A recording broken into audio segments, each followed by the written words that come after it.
Ready or not, summer is coming, and Wayfair's Memorial Day clearance is on now. Right now through May 25th, get up to 70% off everything home at Wayfair. Plus, score amazing doorbuster deals all sale long and surprise flash deals on Memorial Day. We're talking thousands of products at every style and budget. Now is the time to save big on must-haves for your patio, backyard, and beyond. These savings won't last, so don't wait. Shop Wayfair's Memorial Day clearance now through May 25th. Wayfair, every style, every home. Anger often protects a younger feeling, and that's why it can feel so powerful. It's not just emotion, it can be armor. It stands at the door and says, nobody gets in. No sadness, embarrassment, grief, fear, shame, tenderness, need, especially no need. Need feels dangerous to a lot of entrepreneurs and leaders. It feels like weakness. It feels like dependence. It feels like the old, younger, immature self. Welcome to Paper Napkin Wisdom, where we share pearls of wisdom shared by some of the world's top entrepreneurs, leaders, and difference makers. Here's your host, Govindh Jayaraman. Hi, I'm Govindh Jayaraman, and this is Paper Napkin Wisdom, episode 364 and number 37 in the Edge of the Napkin series. And this conversation is about anger, but not the obvious kind, not the blow up or the raised voice, not the thing we say and wish we could pull back. It's about the quieter anger, the anger that keeps us checking, keeps us replaying, keeps us building the case. The anger says, I'm done with this while still holding on to the rope. Because sometimes anger is not the problem. Sometimes anger is the tether. It keeps us connected to people, moments, and conversations and stories that no longer deserve that much of our life. And that's where this gets interesting, because anger can feel powerful, clear, righteous. It can even feel like protection. But sometimes the payoff is being right, and the cost is your peace. So today I want to sit with that, not to make anger wrong, not even to rush past it, not to turn it into a neat little lesson, because anger has intelligence. It tells us something matters, something hurt, a boundary may have been crossed. But after anger delivers that message, there's another question. Why are you still carrying it? Why am I still rehearsing the argument? Why am I still waiting for someone else to understand before I let myself be free?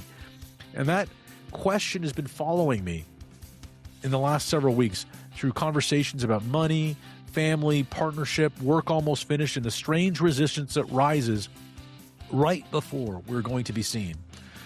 Different stories, but the same rope. Because that is where real leadership work begins. Not with what they did, not with what they owe us, not with even how strong our case is, but what the anger's touched inside of us. And maybe if we can get quiet enough, we can begin to see the difference between the signal and the tether. So grab your napkin and write this down before we begin. The payoff is being right, and the cost is your peace. Now, let's dive in. There's a strange kind of anger that keeps you loyal to something you say you want to be free from. You check the email again, you replay the conversation again, you tell the story again. And every time you do, something says, see, I was right. And for a moment, that feels like power. And then that moment passes, and you are still attached. And this is what I want to talk to you about today. It's not anger as an outburst, not anger as the thing we say too loudly and regret 5 minutes later, not anger as something to shame, suppress, deny, or dress up as some kind of wisdom. Anger as a tether. The kind of anger that keeps us connected to people, moments, identities, and stories that no longer deserve that much of our life. The kind of anger that lets us feel righteous while quietly draining our peace. The kind of anger that says, I'm protecting you, while it keeps the old wound open and alive, almost seething. I saw this several times this week. Different conversations, different rooms, different stories, but a similar pattern. Someone had been wronged, somebody had been misunderstood, someone had been disappointed by a partner, a child, a former business partner, or even themselves. And the surface details were all different. unique. Money, family, relationship, work almost finished. A hard conversation that kept on slipping away from the real issue. But underneath it, anger was doing exactly the same thing. It was keeping the person hooked. And that word matters, hooked. Not just upset, not just frustrated, hooked, invested, rehearsing, still waiting for the other person to see it, still needing the last word, still building the case, still hoping that evidence gets strong enough the nervous system will finally relax, but it doesn't, because anger rarely relaxes when the case gets stronger. It usually asks for more evidence, more proof, more witnesses, more receipts, more certainty, more opportunities to be right. And that's the part that gets dangerous, because the payoff is being right, and your cost is your peace. This episode or this conversation isn't really about anger. It's about attachment. It's about the places where I say I want freedom, but my behavior says I want the argument to continue. It's about the strange comfort of staying connected to a pain because that pain gives me something to hold on to, a reason, a story, a target, a version of myself that makes sense. Anger is so easy to justify. Sometimes anger may feel justified. Someone took something, someone said something, someone violated something, dismissed what mattered, or crossed a line. Someone made a promise and didn't keep it. Someone failed to see the cost of their own choices, and that anger may make sense. But it's not the whole question. The deeper question is, after the anger has delivered its first message, its signal, why am I still carrying it? Because anger can be useful at the beginning. It can tell me that something is wrong. It can help me notice and wake up. It can point to a boundary or a value. It can show me where I've tolerated too much for too long. But anger is a terrible place to live. It was not built to become a home. It was built to get my attention. And when I keep using anger after it's already delivered the signal, it stops protecting me and starts possessing me. And that's when anger becomes a tether. Most of the time, I hear anger talked about in one of two ways. Either people make it noble, or they make it shameful. The noble version says, I have every right to be angry. And maybe that feels true. There are moments where it feels that anger could be appropriate. There are moments where it feels like anger is honest as a response. There are moments where anger may say to you as a signal, this is not okay, but that sentence can become a trap, because I have every right to be angry can slowly become and erode to I have every reason to stay angry. And those aren't the same thing at all. One names the wound, the other one feeds it. The shame version says, I should not be angry. And that does damage too, because then anger goes underground. It doesn't disappear, it changes clothes. It becomes sarcasm or distance or scorekeeping, a sudden sharp tone at the dinner table that we know too well, the need to correct every detail, the refusal to let someone finish a sentence, the quiet satisfaction of seeing someone else exposed. It becomes contempt. And contempt is anger after it has lost its desire to repair. And that's where leaders get into trouble, because the repair that we're talking about is repair of your own wound, not repair of the relationship. And leaders get into trouble here, especially for proven entrepreneurs, because people who have built something real, this anger can look like standards. It can look like accountability. It can feel like clarity or discernment. We can even dress it up as, I'm just telling the truth. But if there's a charge in it, people feel the charge before they hear the truth, and they feel the scorecard. They feel the case being built. They feel that the conversation is not really a conversation, and you know that one well. It's a trial, and I'm the prosecutor, and that's not leadership. It's not calm. It's not congruence. It's not contribution, and it's not even confidence. It's me trying to win a conversation because something in me does not feel safe enough to understand it. Look, anger is not bad. This is not a good boy, bad girl kind of thing. Anger is data. It's a signal. It's the body saying, pay attention over here. Something feels unfair. Something feels unsafe, unseen, out of alignment. Maybe a boundary has been crossed, but anger is not always telling me what the problem is. Sometimes anger is only telling me that a problem has entered the room. The surface trigger might just be today in this moment, but the wound is probably much older. And this is where it gets really important. Because if I only deal with the surface trigger, I stay trapped in the wrong conversation. I think I'm angry about missing money, about a late reply, about my child changing the subject, about my partner not doing enough. I'm angry about the resistance I feel right before I finish something meaningful. Sometimes those things matter, but they're not the root. They're just the hook. And the hook is what catches me. And the tether is what keeps me there.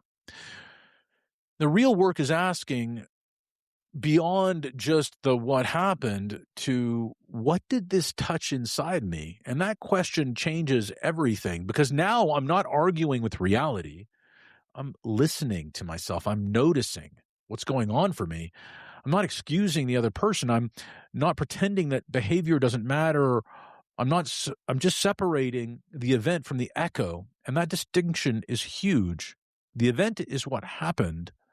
The echo is what it awakened, and the avalanche that it brought along with it. If I confuse the two, I live today's person's responsibility for I give today's person the responsibility for every wound they happened to resemble. And that's where anger gets really inflated quickly. It grows out of control. It's a forest fire. This is where I overreact and defend the overreaction because some part of the story is true. Something happened. There was a valid concern. Something mattered. Something hurt. Something needed attention. There was a boundary maybe that was crossed.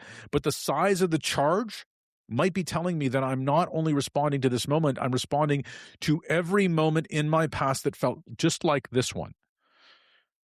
And that's not failure. That's a doorway. So, this week, I was talking to a client who was dealing with a former business associate, and funds had gone missing. And that's not a small thing. It was a lot of money. And on the surface, that anger made perfect sense. Paperwork incomplete, communication was poor, accountability may have been missing. There are reasons to be upset. Anyone listening from the outside would say, of course you are angry. You should be. And maybe that feels true. But if we stayed with it, something else started to appear. The anger wasn't about the money. It wasn't only about the paperwork. It wasn't only about the person being unresponsive. The anger tracked back to something much older. A situation when they were much younger where people around them were consumed by their own breakdown and they felt ignored while everything important seemed to happen around them. The feeling was not just loss, it was invisibility, and that word landed, invisible. Sure, the missing money was real. That wasn't invisible. It had disappeared. But the deepest sting wasn't just the money, it was being ignored again.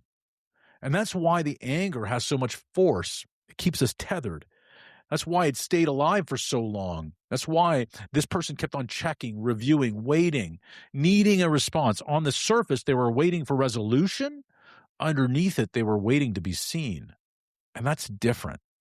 And that's where anger gets tricky, because anger will often keep me connected to the person who can't give me what I wanted most from them. It keeps me going back to an empty well, and all I hear is the ping. Maybe this time they'll answer, acknowledge me, understand what they did, admit that I mattered. The anger says, stay with this, you're right. And maybe I am. But being right doesn't always release the tether. Sometimes being right tightens it. The payoff is being right. The cost is years of energy, resources poured into something that is no longer feeding my life. And that line has been sitting with me because the payoff is being right, but the cost is your peace. Not because peace means passivity, not because peace means letting people off the hook, not because peace means abandoning accountability. Peace means I stop using my nervous system as the courtroom. There are practical things to do. Maybe there are financial things to do, documentation, escalation, follow-up, clean action. But none of that requires me to keep the anger alive as fuel. That's the lie. Anger says, if you let me go, you will stop acting. And that's just not true. Calm action is possible and more powerful. Clean accountability is possible. Boundary without charge is possible. And for a leader, that distinction is everything, because if I need anger to act, that anger is leading, not me. Anger often protects a younger feeling, and that's why it can feel so powerful. It's not just emotion, it can be armor. It stands at the door and says, nobody gets in. No sadness, embarrassment, grief, fear, shame, tenderness, need, especially no need. Need feels dangerous to a lot of entrepreneurs and leaders. It feels like weakness. It feels like dependence. It feels like the old, younger, immature self. Anger has posture and volume and arguments and can walk into a boardroom, write the email, slam its fist on the desk. You can create a spreadsheet, build a case, and sound pretty impressive. Need doesn't do that as neatly. Need says, that hurt. I wanted you to see me.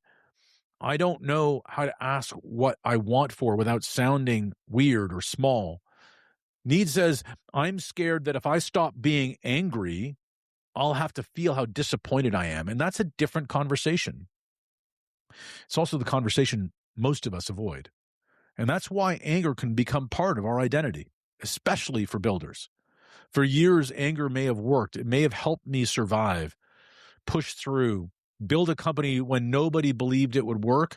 It helped me prove people were wrong. It helped me create standards where there used to be chaos. It helped me separate from people who were not good for me. I'm not dishonoring that. Some anger helped me get here. But the identity that got me here is probably not the identity that carries me into the future in the next chapter. And that's one of the central ideas in Paper Napkin Wisdom. The mask still works, but it's not my face anymore. Anger can be one of those masks.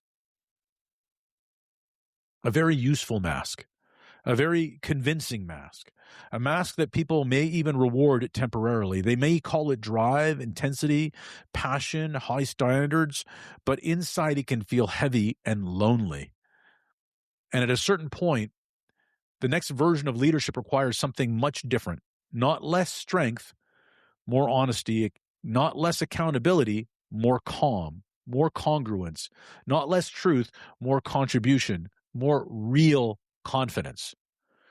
Another story from this week stayed with me. I was talking to a father who's a successful entrepreneur and noticed something with his adult daughter. Whenever she felt personally attacked, she would bring up a charged social justice as a topic. It looked like ideology. It looked like debate.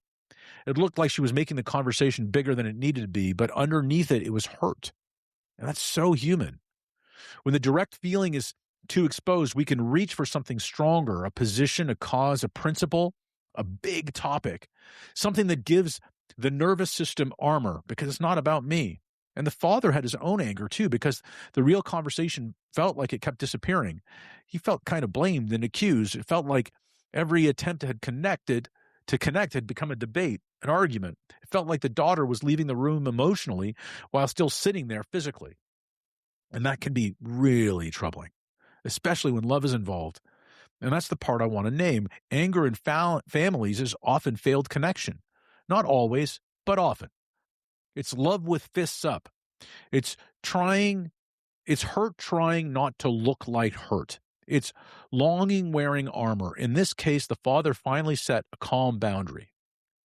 Not a charged boundary, not a threat or a lecture, a calm boundary, and he held it. And something changed. The armor disappeared. The charged topic left. Then came a hug, a powerful moment, because it shows what anger had been trying to do. Anger had been trying to protect the connection, and it was doing it badly. But underneath the anger was a desire to stay connected. And that's one of the most important distinctions about this whole conversation. Sometimes anger is not the opposite of love. Sometimes anger is love that's lost its clean path. And I really want to be careful with that sentence, because I'm not talking about accepting harmful behavior or excusing cruelty, physical violence. I'm not talking about situations that are unsafe, physically, emotionally, or financially. I'm talking about everyday emotional tethers that happen inside families, partnerships, and leadership teams, and close communities, places where people still care, places where anger is not proof that the relationship is dead. It's proof that something underneath it still wants repair. The father I'm talking about could have stayed in the debate, could have matched charge with charge, could have argued the topic. He could have made it about being right. But instead, he found the real conversation, and that is calm, and calm is power. Not passive, not soft, calm.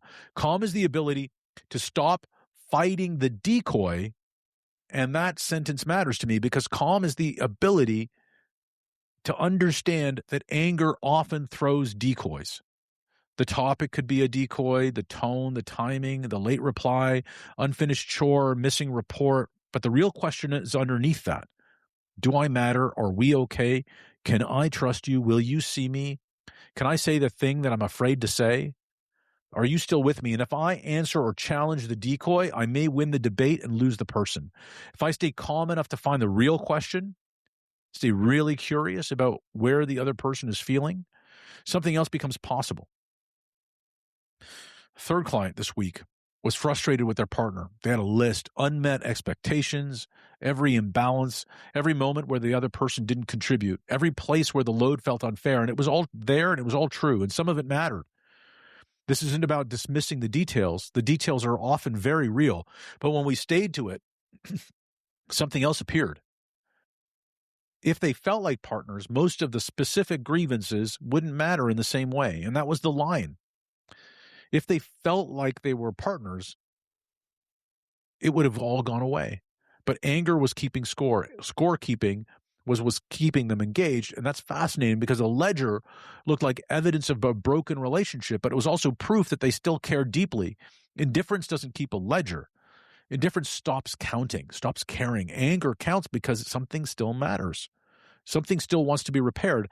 Something still wants recognition, and something still wants the other person to turn towards them and say, I see you.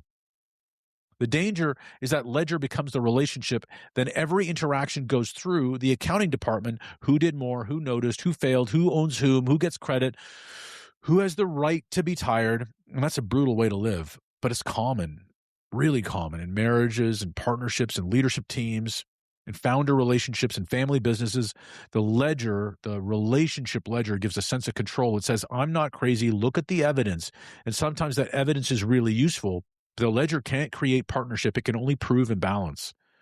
And that's why the deeper sentence matters. I don't want to keep score. I want to feel like we are partners. And that sentence can change that room. It moves that accusation to longing. It moves from evidence to desire. It doesn't remove accountability. It gives the accountability a reason. And that's what often is blocked by anger. Anger blocks the reason. It keeps me in the complaint. It keeps me from naming the thing I actually want, because naming what I want can feel risky. If I complain, I can stay protected. If I name what I want, I can't be disappointed. And that's why the anger is really seductive. It keeps me above the softer truth. But connection usually lives underneath that softer truth. Another conversation this week was about resistance. A client feared resistance spiking along with fear hardest at the moment of almost completing something. Not at the start, not in the messy middle, but near the finish line. Publishing, sharing, putting the work out in the world and letting people see it. It's an army of resistance. And that phrase stayed with me all week because I know that army. It's amazing how much noise can appear right before something is complete. Suddenly there are problems everywhere. The timing is wrong. The quality is not good enough. People will misunderstand it. The team's not ready. The market's not ready. I'm not ready. And then anger appears. Anger at the process, anger at myself, anger at the people who are not helping enough, anger at anyone who asks a question and slows me down, anger at anybody who's asking me to speed up.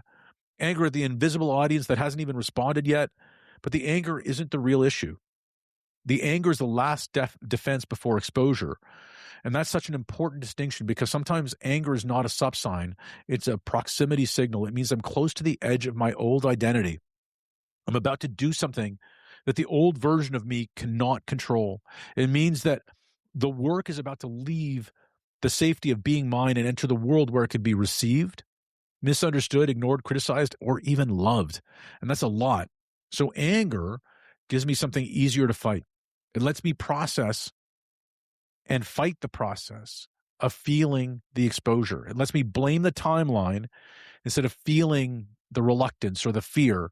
It lets me criticize the people around me instead of admitting how much of this matters to me. And this happens in business all the time. Founder is about to hand off responsibility and suddenly becomes agitated or uncomfortable or outright angry with the team. A leader is about to launch something personal and suddenly becomes upset with the details, pitches the whole thing. A coach is about to publish a strong piece of writing and suddenly becomes angry at the format. A creator is about to be seen and suddenly becomes angry that the conditions aren't perfect. The anger is not random. The anger is the guard at the gate. And if I mistake the guard for the truth, I turn around. But if I recognize the guard, I say, thank you. And I can see what they are protecting. And I can take a step anyway, not because the anger disappeared, because I stopped obeying it.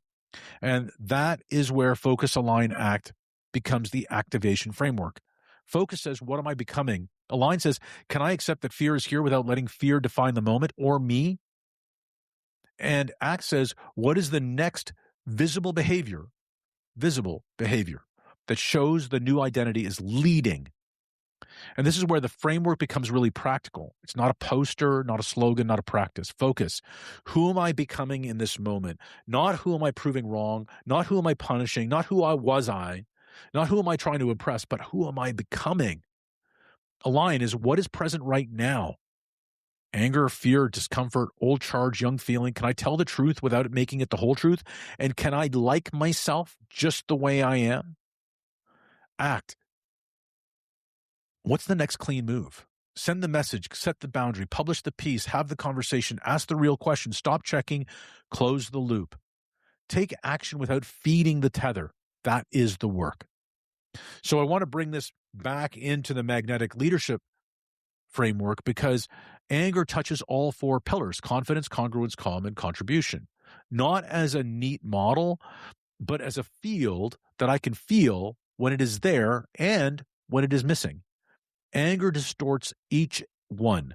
A clean leadership actually restores each one. Confidence is not volume. Confidence is not certainty. Confidence is not needing to know I was right. It's the ability to tell the truth early, cleanly, and without charge. That last part is the test. Without charge. If I need anger to tell the truth, I'm not as confident as I think. I might be accurate. I might be forceful. I might even be really persuasive. And I've been all of those things. But confidence does not need to flood the room. Confidence can say, hey, this doesn't work for me. The agreement wasn't honored. That's not what we said we were going to do. I want to understand what happened here.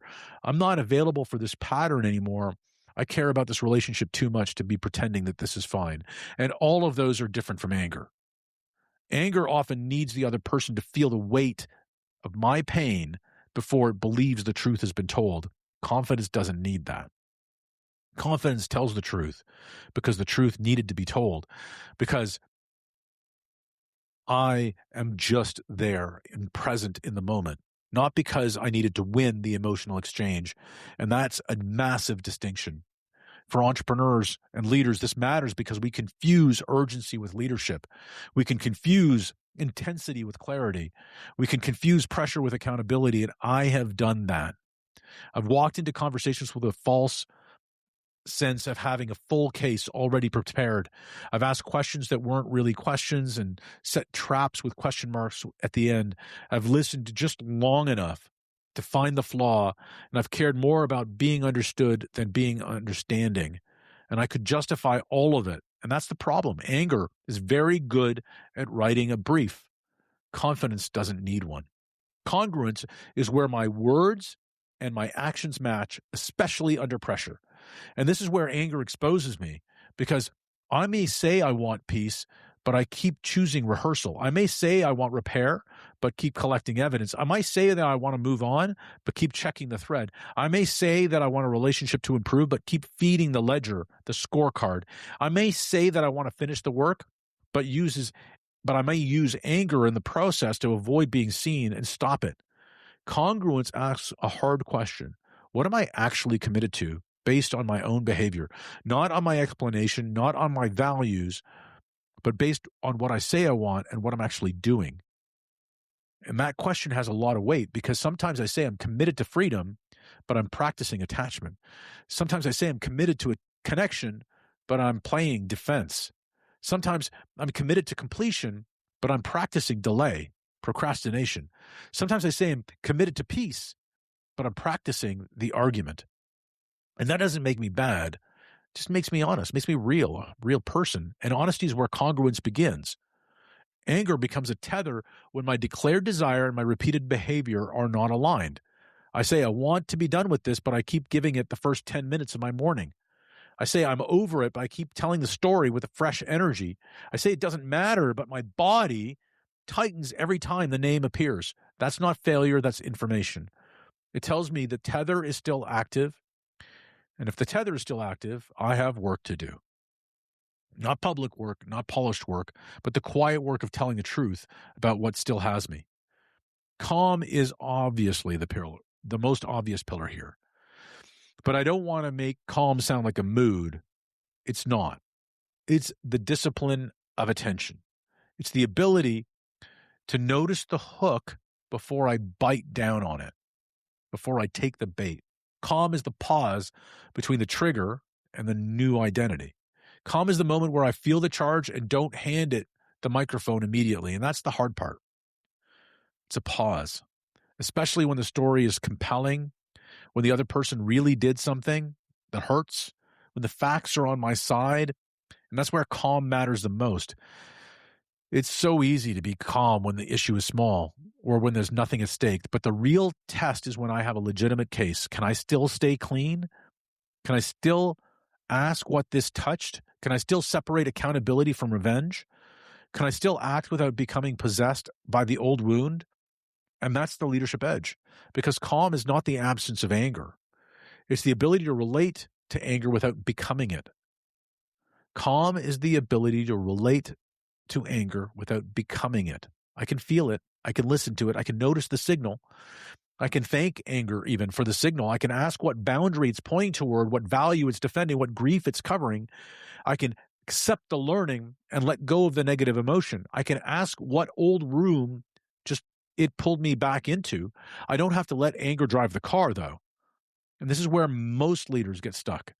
They think the only options they have are expression or suppression, blow up or swallow it, say everything or say nothing. And neither side of that is leadership. Leadership is metabolizing the charge, bringing it into your core before you make the move. Sometimes that takes a minute. Sometimes it takes a night. Sometimes it takes a walk. And sometimes it takes a hard conversation, a challenging conversation, a powerful conversation with someone who can reflect myself back to me. But it changes the quality of the action. The email written from anger and the email written from calm may include many of the same facts or words, but it will not carry the same field. And people feel the field. Contribution is the pillar that changes the whole conversation, because contribution asks, what am I here to give? Not in a martyrdom kind of way, not in a people-pleasing kind of way, not in a servant leadership kind of way, in a clean way. What am I here to give this moment? Anger usually asks, what am I owed? What do I need to extract? And maybe you are owed something. That could be true. But if I live there too long, my world shrinks. I become a collector of unpaid emotional invoices. And I know that's strong, but it's accurate. Anger keeps invoices that are unpaid. It remembers them. It catalogs them. It has due dates and reminders. It preserves the screenshot and says, do not forget. Contribution asks a different question. What's the next clean move? The question doesn't erase the invoice, it changes my relationship to it. In the missing money story, contribution may be taking the right action without giving the former partner emotional residency in my life. In the daughter story, contribution might be refusing to fight the decoy and staying available for the real feeling. In the relationship ledger story, contribution might be saying, I don't want to keep score. I want to feel like we're partners. In the resistance story, contribution might be finishing the work without demanding that fear approve it first. Because after all, fear is false evidence appearing real. And that's a different move. It's braver. Because anger can hide, but contribution cannot. Contribution requires me to reveal what I actually want. And what I want is often softer than the anger story. I want to feel respected or chosen or safe or seen, like we're building something together. I want to stop needing someone who cannot give me what I want. I want to understand that that is where the tether starts to loosen, not when I win, but when I tell and feel the deeper truth. I don't want to talk about anger like I stand outside of it. I don't. I know the need to be right. I know the feeling of wanting the last word. I know how quickly a conversation can become something I'm trying to win.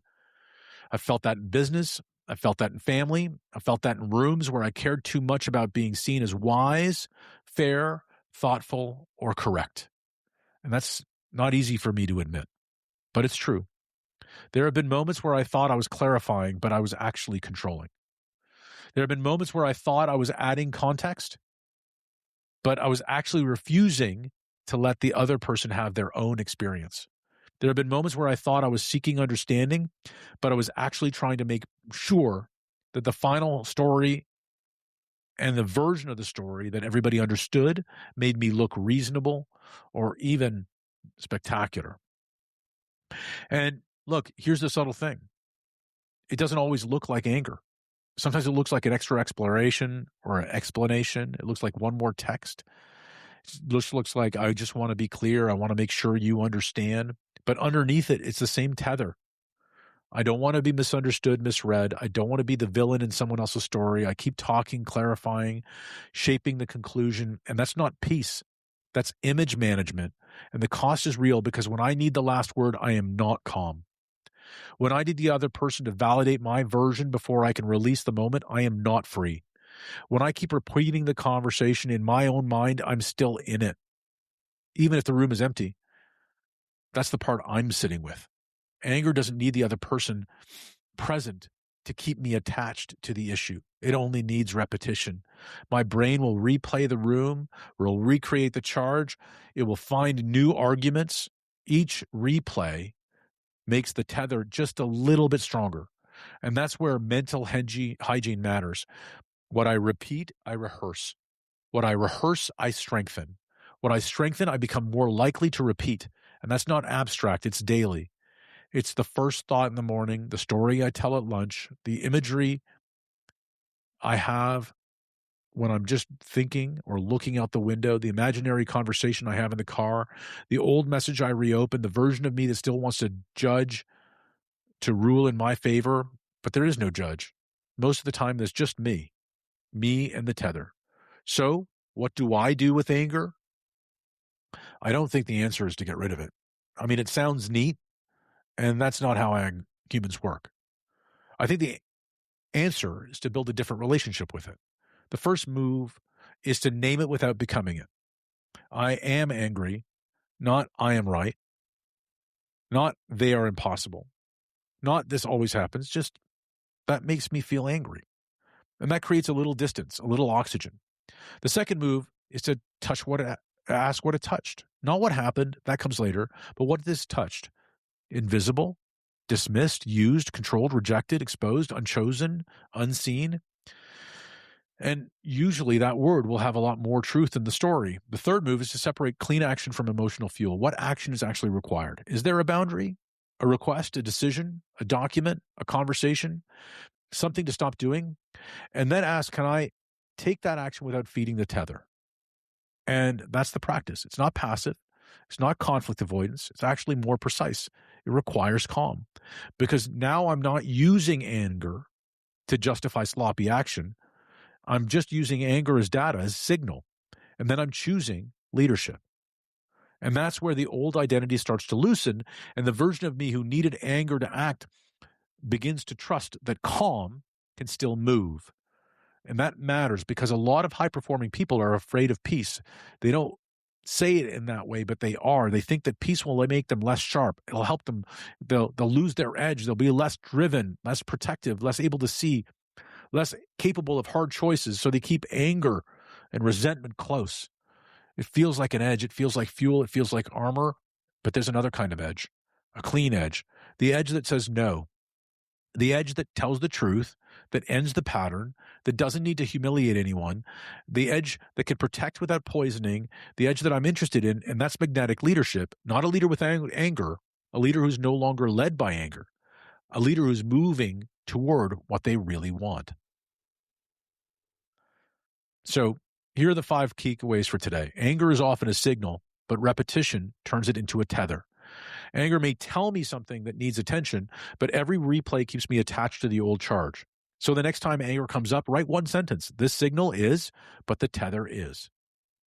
The trigger is rarely the whole story. The current event may matter, but the size of the reaction often points to something older. So before confronting the other person, ask, what did this touch inside me that feels familiar? What old pattern do I need to let go of? Can I accept the learning and let go of the negative emotion? Being right can become emotional payoff. The need to prove the case can feel satisfying while quietly stealing peace, focus, and presence. So today, notice one place this week where you keep rehearsing an argument. Stop mid-replay and ask, hey, what does me being right give me here? Calm does not mean doing nothing. Calm means taking action without letting anger drive the timing, tone, or identity behind the move. So draft the charged email, but don't send it.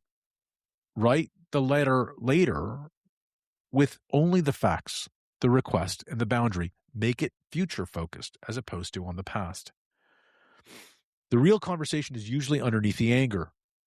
Anger often hides the more honest sentence, like, that hurt. I want to feel like we're partners, or I wanted to be seen. So, in one relationship or leadership conversation, replace the complaint with the deeper want. There may be a place in your life right now where the anger makes sense. Maybe it feels justified. Maybe the facts are on your side. Maybe anyone hearing the story would agree with you and tell you you're right. And still, somewhere underneath the case, there may be a rope in your hand, and you may be tired because you're still holding it, the tether. Not because the situation deserves more strength from you, but because the tether has been mistaken for truth. So maybe the next move is not to forgive. Maybe it's not to forget.